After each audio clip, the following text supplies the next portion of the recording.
شەوتان باش استراتیژی ئەم شەومان لەسەر هەڵبژاردنەکانی عێراقە بە تایبەتی هەڵبژاردننی ئەنجومەنی نوێنەران ئەو هەڵبژاردننی بەشێک لە چاودێرانی سیاسی پێیان وایە کە خاڵێکی وەرچەرخان دەبێت لە داهاتووی عێراقدا هەندێکیش پێیان وایە هیچ گۆڕانکاریەک لە هاوچێشە سیاسەکانی عێراقدا ڕوونادات لە دەروی عێراق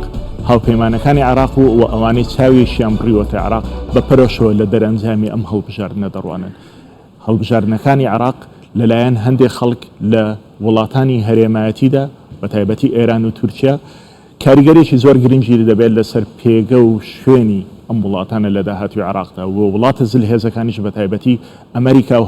هاوپەیمانانی ئەمریکا دیسانەوە بە پەرۆشەوە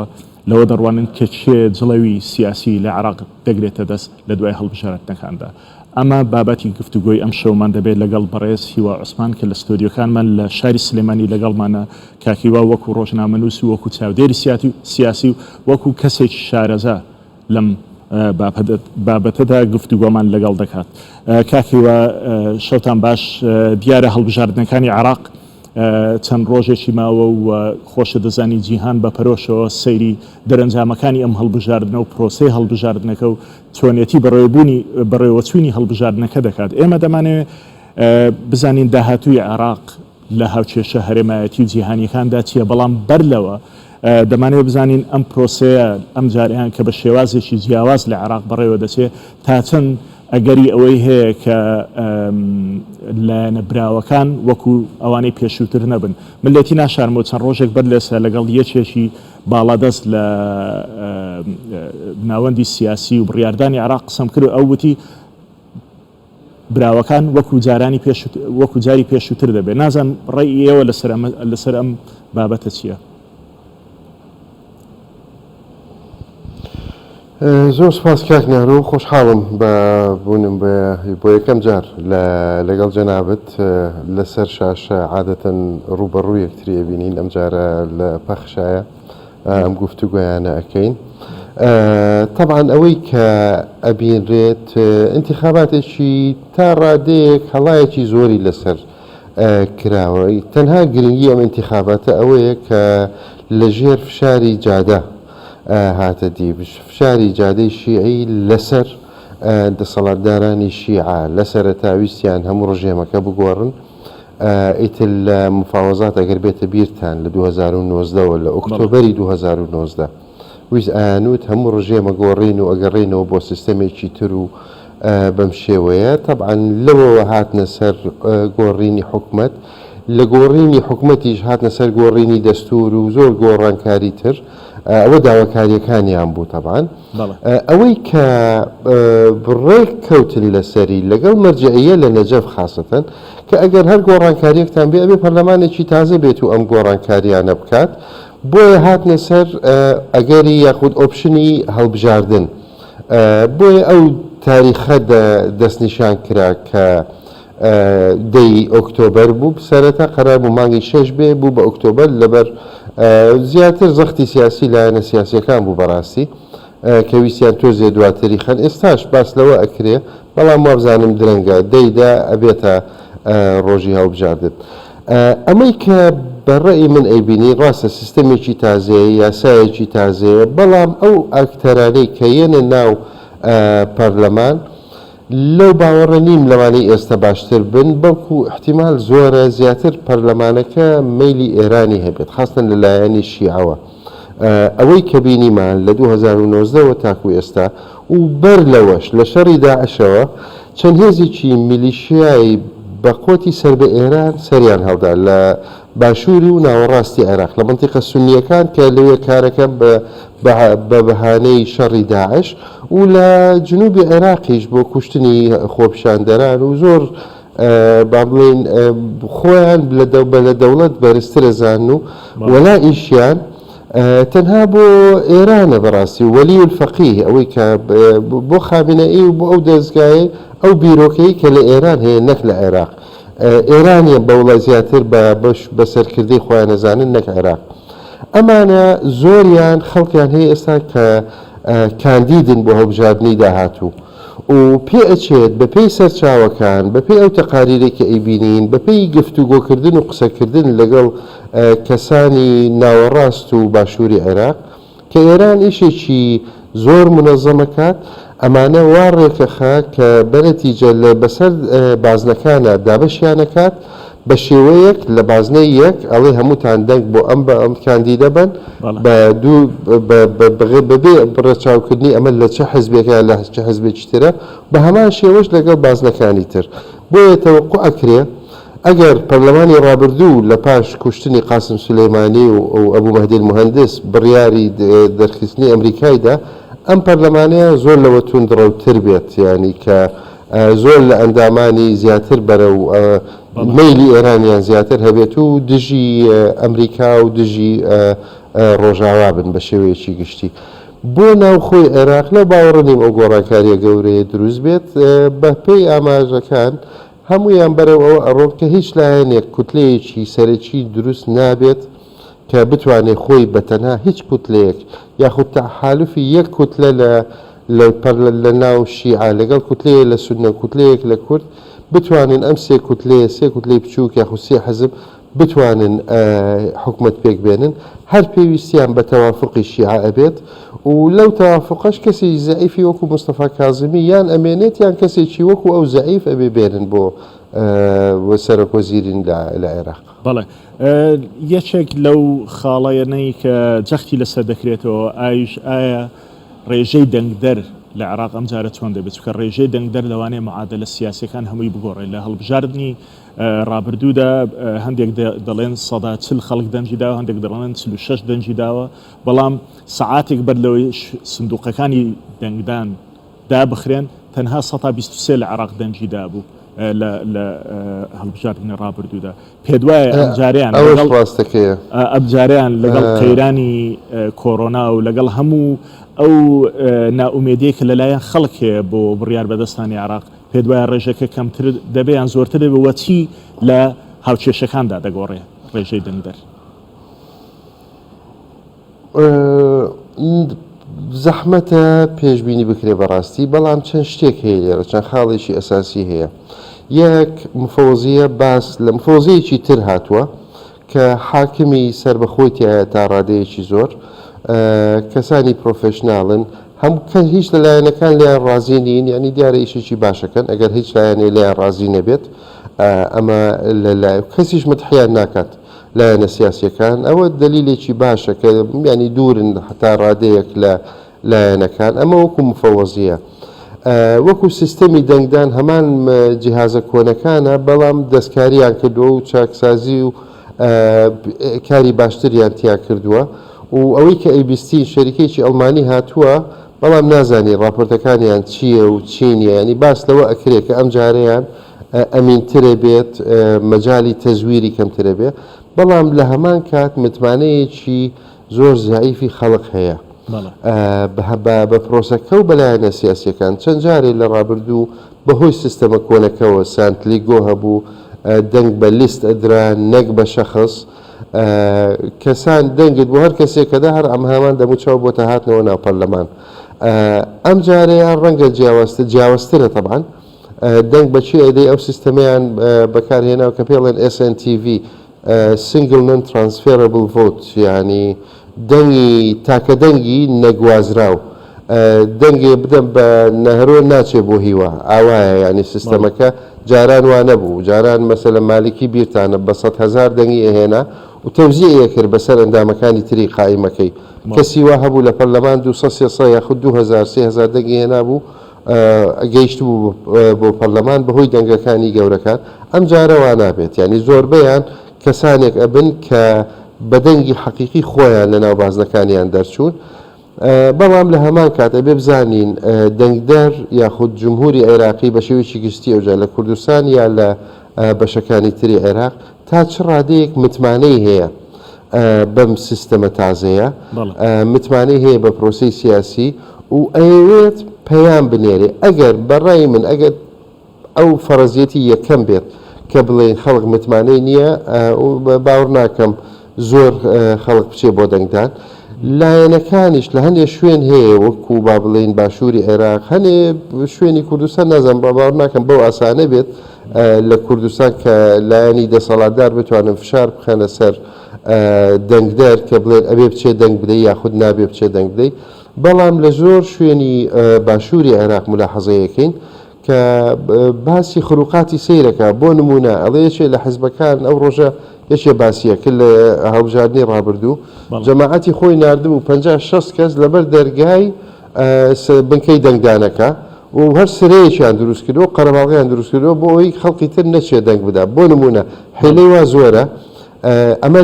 لەلایەکی تریش و ئەو لایەنەی کە ئەو حزبانەی کە میلیشیان هەیە کە چەکداریان هەیە خەڵقە ترسێنن خەڵق ڕەنگە لیان بترسێن نەوێرێ بچێ بۆ دەنگدان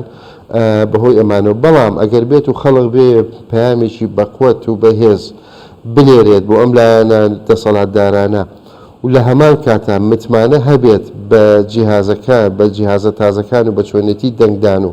بە نەبوونی تەزویر احتیمالە بێ خەڵق بێوێت پەیامێکی بەهێز مەساجێکی تند بۆ خەڵق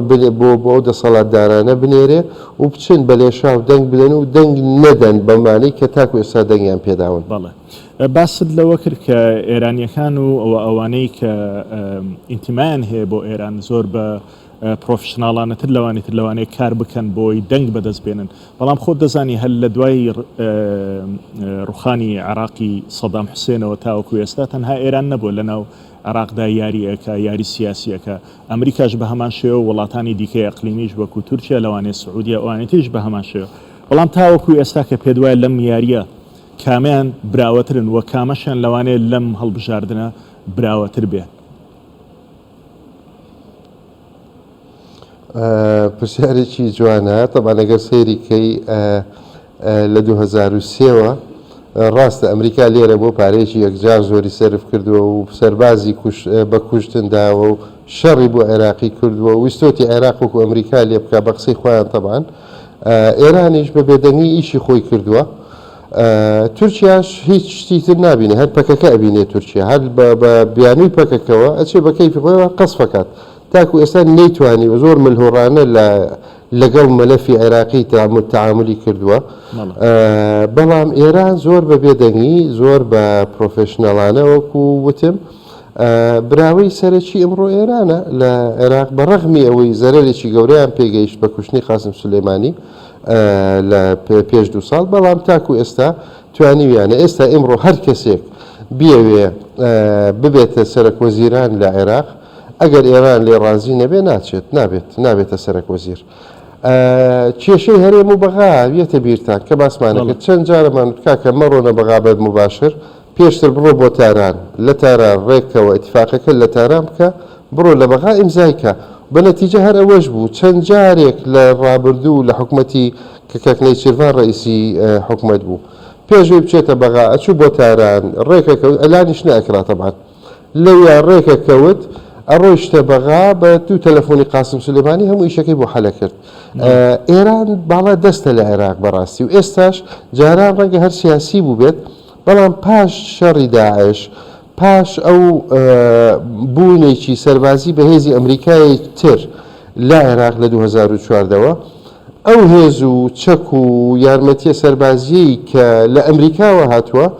و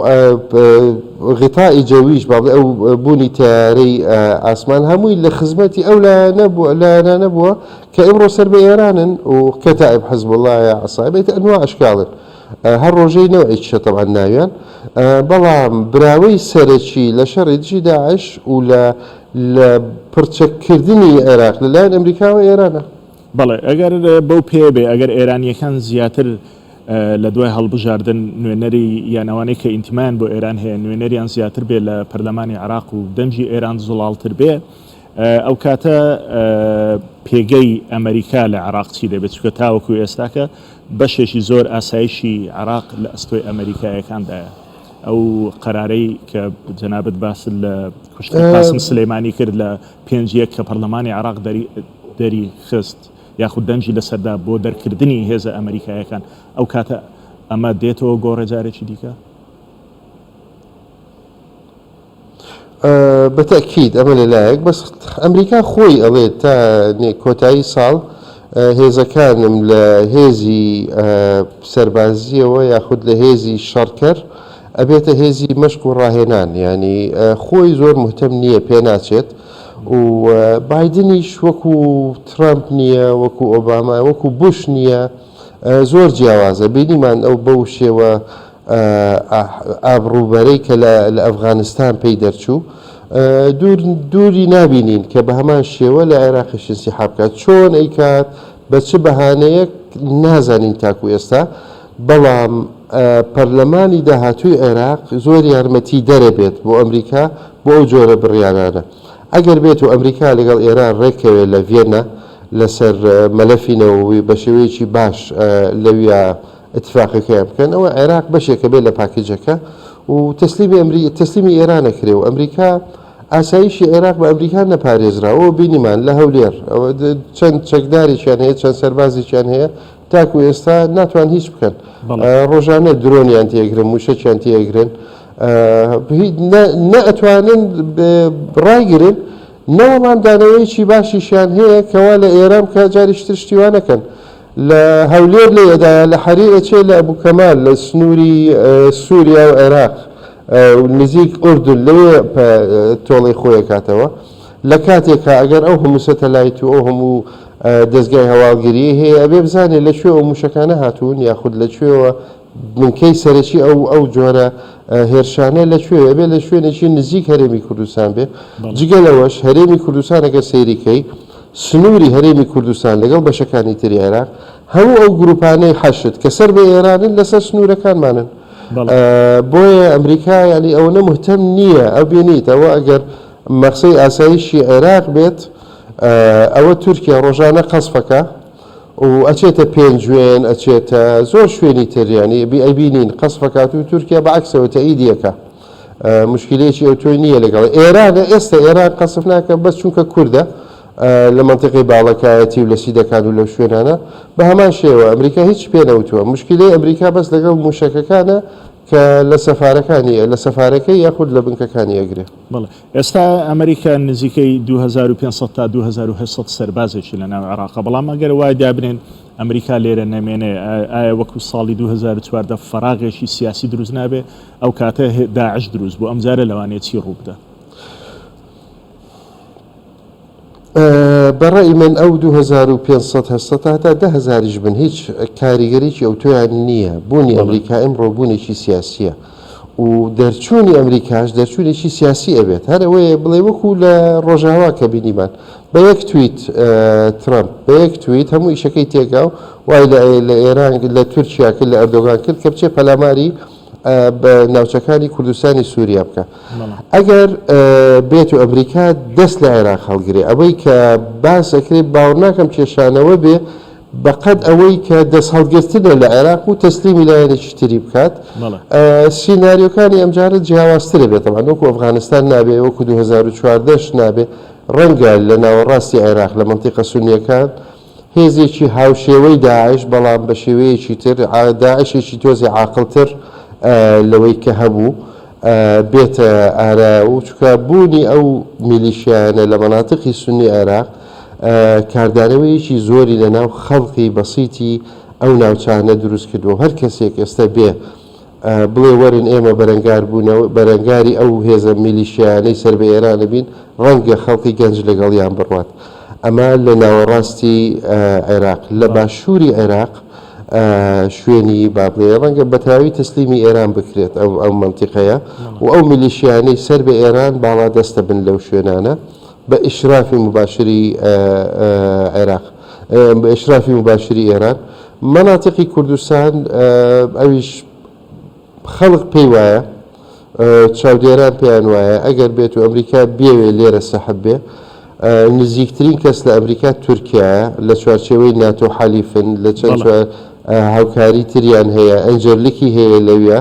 ڕەنگە لە جیاتی هێزی ئەمریکی هێزی سەربازی تورکی بێن و شوێنەکانیان بگرن و ئۆڕێدی لە بازێ مەناتقی سنووری هەن ئێستا